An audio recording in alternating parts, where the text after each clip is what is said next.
কাউকে কথার আঘাত করা খুব সহজ, তবে কারো কথার আঘাত সহ্য করা খুবই কঠিন।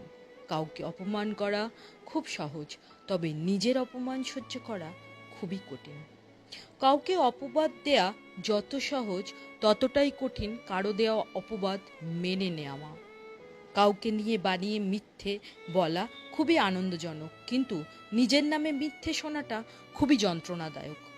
অন্যের বেলায় যা খুব সহজ, নিজের বেলাতে তা খুবই কঠিন।